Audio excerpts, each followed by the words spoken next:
Bonjour à tous. Retour sur l'affaire Wagner en Russie, qui a mis au jour l'imposture médiatique incroyable, qui montre à quel point nous sommes désinformés sur l'affaire ukrainienne. Vous allez voir, je vais vous donner des exemples. Ce qui s'est passé dans la journée avec le retournement en soirée, parce que Wagner est revenu à la maison, on va y revenir. On va parler un peu du fond, bien sûr, évidemment. On va faire quelques hypothèses, parce on manque d'informations. On ne va pas ici être exhaustivement sur le fond de l'affaire, puisqu'il nous manque des informations et que ce n'est pas l'objectif de cette vidéo, même si on va en parler, mais on va voir le traitement politico-médiatique qui est une preuve. Là, on a une preuve concrète pour ceux qui n'avaient pas encore ouvert les yeux, à quel point on nous raconte n'importe quoi sur l'affaire ukrainienne, et les pseudo-experts ont été démasqués. Le système mis à nu, la farce, le clownesque médiatique. Donc on va voir tout ça aujourd'hui dans cette vidéo pleine d'actualité, et puis en n'oubliant pas le fond essentiel qui reste, c'est qu'on n'a pas la paix. Et que nous, aux Patriotes, depuis la première minute, on se bat pour la paix. Et qu'on est malheureusement un peu seul en France. Il y en a d'autres, Dieu merci, mais dans la caste, ils se battent pour la guerre. Ou ils sont instrumentalisés pour la guerre. Nous allons revenir aussi sur ça, la grande farce médiatique autour de l'affaire Wagner. N'hésitez pas d'ailleurs à partager cette vidéo parce que ce ne sera pas ici l'analyse que vous aurez sur BFM TV ou aux 20h. Non, ça c'est sûr, vous serez autre chose, mais vous allez voir, c'est sourcé. On va aussi voir la presse étrangère d'ailleurs. Pour vous partager ces vidéos, vous les partagez, vous pouvez vous abonner à cette chaîne YouTube, vous cliquez sur s'abonner en dessous. Il suffit de cliquer, voilà, hop, c'est fait, c'est gratuit, c'est instantané. Profitez-en pour appuyer sur la petite cloche à côté, comme ça vous recevez une notification dès qu'il y a une nouvelle vidéo qui sort sur la chaîne. C'est quand même pas mal pour vous, ou dès qu'il y a un direct qui se déclenche, comme tous les vendredis soirs. Merci d'avance. Voilà. Je vous le dis, merci. Plus vous êtes abonnés, plus les vidéos sont recommandées automatiquement par les algorithmes de YouTube. Voilà, donc grand merci, et merci aussi à ceux qui l'ont fait, à ceux qui vont prendre la seconde pour le faire maintenant. Vous avez bien noté, samedi 8 juillet, rendez-vous 14h Paris, place d'Enfer Rochereau, c'est le départ de notre cortège national, la très grande manif nationale spéciale Frexit. Je vous attends. Tous les défenseurs de la sortie de la France de l'Union européenne, tous les défenseurs de la liberté et de la souveraineté, des libertés, venez, faites venir. On peut déjà s'organiser, je vous le donne bien en avance. Voilà, et puis moi je vous attends, patriotes. Voilà, là aussi, venez, faites venir maintenant. Pas lundi, pas à la rentrée. Non, maintenant. Venez vous battre à mes côtés, à nos côtés. Vous trouverez des gens formidables. Et vous apporterez, vous, votre force de caractère, votre expérience, votre vision des choses, vos idées, votre force de conviction. Vous serez mis en relation avec des gens qui pensent comme vous à côté de chez vous. C'est ça, être adhérent, ou reprendre son adhésion annuelle, redevenir adhérent si vous n'êtes plus à jour. C'est ça, c'est beau. Ou vous pouvez également faire un don de soutien au mouvement pour nous aider à financer le 8 juillet et tout le reste, parce qu'on n'a pas reçu un euro d'aide publique jusqu'ici. Tout ça, c'est défiscalisé aux 2 tiers pour vous. L'adhésion l'est, la réadhésion aussi, le don l'est. Voilà. En plus, allez voir sur le site les-patriotes.fr, notre site, on ajoute des avantages maison pour les dons, les adhésions, les réadhésions, à un certain niveau, vous allez voir ça. N'hésitez pas, ça vaut le coup. Venez vous battre. On se bat ensemble pour quelque chose qui nous dépasse et pour les générations. On se bat dans l'espace et dans le temps pour quelque chose qui nous dépasse. Je trouve que c'est magnifique, complètement anti-oligarchique, complètement pour les belles valeurs de liberté, de paix et de souveraineté. Voilà. Comment on fait pour adhérer et réadhérer? C'est le premier lien sous la vidéo en description. C'est un lien également en commentaire épinglé, une petite fiche maintenant sur l'écran et dans les dernières secondes de la vidéo apparaîtra un lien sur l'écran. Faire un don de soutien patriote, c'est le deuxième lien sous la vidéo en description. Grand bravo aux donateurs, aux réadhérents, bienvenue très sincèrement aux nouveaux adhérents. Alors, l'affaire Wagner, la grande farce médiatique. Je l'ai dit, on ne va pas rentrer totalement dans le détail de l'affaire ici, parce qu'il faudrait prendre du temps, il faut du recul, on ne va pas le faire comme ça. Et puis, de toute façon, pour l'instant, on manque, je ne sais pas si on les aura, on manque cruellement d'informations pour comprendre tout, on peut élaborer quelques hypothèses. En tout cas, ce qui est certain, c'est que le système médiatique, et là on a des preuves, je vais vous donner, sonnante et trébuchante, a été mis à nu. Emballement fou, perte du contact avec la réalité, des experts entre guillemets qui racontent leurs désirs et leurs fantasmes plus que les faits et le réel, jusqu'au clownesque. Pendant ce temps, la situation sur le fond reste la même, échec de la contre-offensive ukrainienne et de l'OTAN, rien n'est fait pour la paix, on va y revenir. D'abord les faits, ne spéculons pas. Ce 24 juin, donc avancée pendant quelques heures du groupe Wagner, qu'on appelle aussi PMC Wagner, donc qui est russe, bien sûr, qui a à sa tête Evgeny Prigojine, vous en avez beaucoup entendu parler ces dernières heures. C'est un groupe qui a été créé le 1er mai 2014, même si Prigojine a reconnu qu'il l'avait fondé, avec quelqu'un d'autre d'ailleurs, qu'en 2022. C'est une organisation paramilitaire, mais qui est en fait équipée par le ministère russe de la Défense.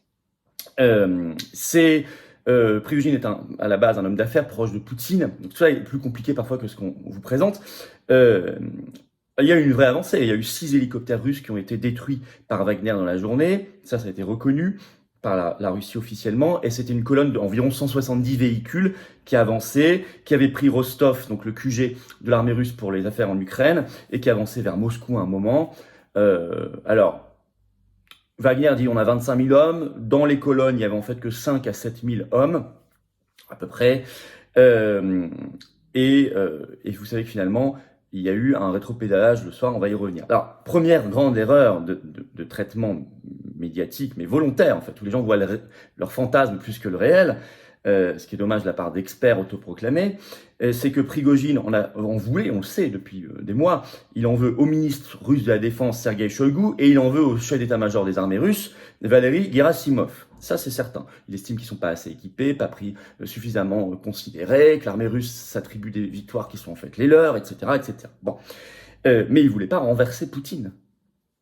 Il ne voulait pas faire un coup d'État. Ils ont même dit, ils ont qualifié ça de marche pour la justice. Bon, mais ils ont dit, en tout cas, non, on ne veut pas. Et en fait, c'était plus une critique sur la conduite de la guerre et sur l'exercice du pouvoir en Russie.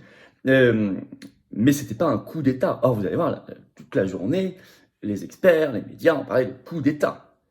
Et d'ailleurs, donc je l'ai dit, en fin d'après-midi sur Telegram, Prigojine annonce le retour de ses hommes en caserne, ils arrêtent leur opération, ils vont plus en Russie, ils reviennent en arrière, négociations sous la houlette du président biélorusse d'ailleurs, et le pouvoir russe, Poutine, par son porte-parole, donc Dmitri Peskov, fait annoncer qu'il n'y aura pas de poursuite pénale contre Prigojine, il doit partir en Biélorussie, une sorte d'exil, et les hommes de Wagner pourront, je cite, signer des contrats avec le ministère russe de la Défense s'ils le souhaitent pour être intégrés officiellement. Le 24 juin au soir, ils ont quitté Rostov, donc le QG de l'armée russe. Voilà où on en est. Première grosse erreur. Deuxième erreur. De fait, aujourd'hui, l'armée russe régulière a beaucoup plus gagné que Wagner. Parce que le groupe Wagner perd de facto beaucoup d'autonomie. Or, il se battait pour ça. Et qui voulait qu'il perde de l'autonomie ? Shoigu et Gerasimov, ministre russe de la Défense et chef d'état-major des armées. Donc, spéculer aujourd'hui aussi sur une défaite de l'armée russe, c'est peut-être un fantasme pour certains, mais c'est pas le réel. Alors, il faut regarder le réel. Alors après, on est allé dans le grand n'importe quoi, au-delà de ces erreurs stratégiques d'analyse. Je vais vous prendre des exemples. Donc toute la journée du 24 juin, avant le grand revirement du soir, Arte, qui publie un reportage immédiatement. Russie, : chronologie d'un putsch annoncé. Lui-même disait qu'il ne voulait pas faire un putsch. Il n'y en a pas eu. Le Parisien. Le titre, les articles sont toujours en ligne, c'est amusant. Hein. Le titre, prise de Moscou, renversement de Poutine. Jusqu'où peut aller Wagner ? On peut prendre un magazine américain qui est très ancien, très respecté. Il date de 1857, il s'appelle The Atlantic. Le titre, la Russie glisse dans la guerre civile. On peut parler des chaînes info. BFM TV le 24 juin qui interviewe la journaliste russe Marina Ovsianikova qui déclare, je cite, c'est toujours en ligne, hein, je pense que nous assistons au dernier jour de Vladimir Poutine en tant que président de la Russie. Sur RTL, ce 24 juin, dans la journée, l'ancien ambassadeur français Gérard Haraud qui déclare que c'est un coup d'État. Je cite. BFM TV, l'inénarrable Bernard-Henri Lévy, BHL. Je le cite, dans la journée toujours du 24 juin. Prigojine était, depuis des semaines et des mois, dit-il, en train de préparer son coup d'État. Il a dit exactement l'inverse. Les spéculations, je le dis sur le fond, je parlais, est-ce que c'est même arrangé avec Poutine ? Certains disent cela, parce que ça permet de faire de la... Bon, est-ce qu'il y a une intervention en sous-main étrangère, une ingérence dans cette affaire ? Est-ce que c'est une tentative au moment où il y a l'échec de la contre-offensive ukrainienne ? Vous avez vu, je ne vais même pas sur tout ça. On peut spéculer, on verra s'il le faut dans les jours qui viennent, si on doit en reparler. Mais je ne vais même pas sur le fond. En tout cas, je prends le fait, moi. Ce qui a été fait, ce qui a été dit et ce qui est réalisé. Bon. Effondrement des experts en direct, par ailleurs, qui s'ajoute aux exemples que je suis en train de vous donner. Tweet ce 24 juin de Xavier Titelman. C'est qui ? C'est un consultant autoproclamé, en tout cas en bio, consultant aérodéfense, qui tweet ceci. Il est souvent interrogé. Bon, il tweet ceci, je le cite. Pour répondre, l'armée russe doit retirer des dizaines de milliers d'hommes d'Ukraine ou faire converger ses réserves. Dans tous les cas, ils arriveront trop tard pour arrêter la colonne. Pour l'instant, à part quelques aéronefs, l'armée ne semble pas résister, voire collabore. Vous imaginez qu'il a écrit ça avant le revirement du soir. Hein. Ouais, il l'a écrit. Consultant, expert. On peut citer Laurent Alexandre, lui expert en tout, qui parlait sur un tweet qui est toujours en ligne de l'effondrement de la Russie. Il y en aura déjà une. On voit aussi le manque de sérieux du dévoilement du traitement de l'information et les biais dans la manière dont le groupe Wagner a été traité. Dans la même journée, le matin, quand il se passait encore rien, ou la veille, ils étaient des mercenaires terroristes, considérés officiellement d'ailleurs par la France comme un groupe terroriste. Dans la journée, quand ils semblent aller vers Moscou, etc., il y a des médias qui parlent de libérateurs, on en parle beaucoup plus positivement, on dit plus terroriste, on dit plus mercenaire. C'est plus valorisé. Certains parlent même de héros. Et le soir, quand finalement ils négocient avec Poutine et qu'ils arrêtent, ils redeviennent des mercenaires terroristes. En une seule journée. Je vous donne un exemple. Un média libre, Terror Alarme, il a fait des tweets, on peut suivre. À 15h59, donc quand il n'y a pas encore le revirement, il parle de combattants de la liberté de Wagner. Et à 21h19, quand il y a eu le revirement, il parle des terroristes de Wagner. Les tweets sont encore là. Mais moi qui écoutais la radio un peu dans la journée, j'ai entendu, je l'ai tweeté d'ailleurs en temps réel avant même le revirement, j'ai entendu la manière incroyablement positive dont d'un coup on en parlait. À tel point qu'on en arrive à ça, c'est information sortie par le Wall Street Journal ce 25 juin. Le titre, les États-Unis vont retarder leurs nouvelles sanctions contre Wagner de peur d'apparaître du côté de Poutine. J'invente pas, c'est clownesque, mais c'est le titre, c'est la réalité. Ils l'ont annoncé. Wall Street Journal.